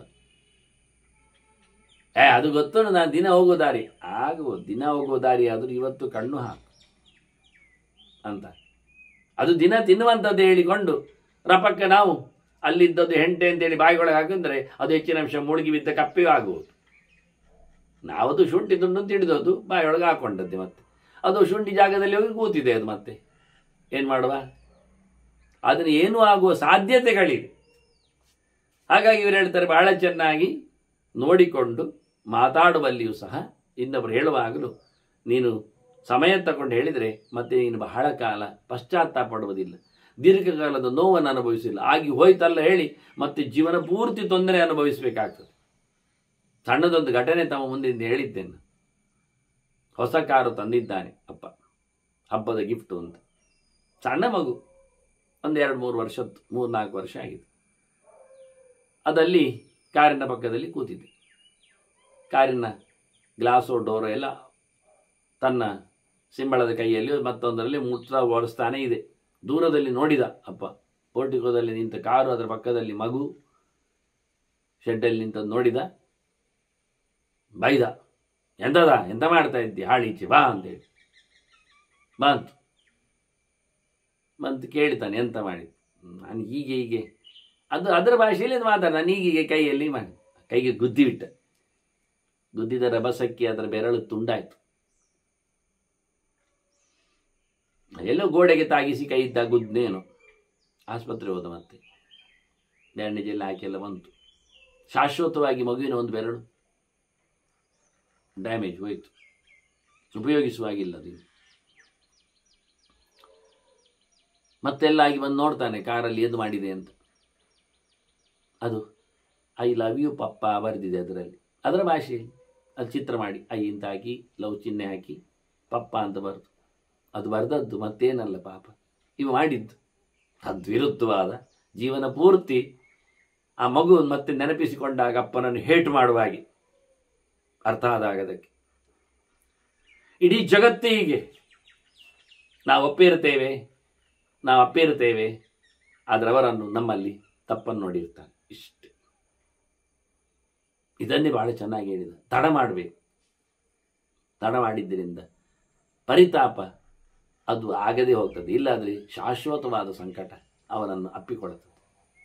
ಹೀಗೆ ಕತೆ ಹೇಳಿ ಭೀಷ್ಮರು ಧರ್ಮರಾಜನಿಗೆ ಅಪ್ಪ ಮಗ ಮತ್ತೀಗ ಆರಾಮವಾಗಿ ಬದುಕಿದ್ದು ಬಹಳ ಕಾಲ, ನೆಲವನ್ನು ತೊರೆದು ಸ್ವರ್ಗವನ್ನೇರಿದರು ಅಂತ ಕತೆ ನಿಲ್ಲಿಸ್ತಾನೆ. ಮುಂದೆ ಧರ್ಮರಾಜ ಮತ್ತೆ ಚಿಂತನೆಗೆ ನಿಂತಿದ್ದಾನೆ. ಅದನ್ನು ಮತ್ತೆ ಸೇರುವಾಗ ಕೇಳುವ ವಂದನೆಗಳೊಂದಿಗೆ ಶ್ರೀಕೃಷ್ಣ ನಾರಾಯಣ ನಾರಾಯಣ.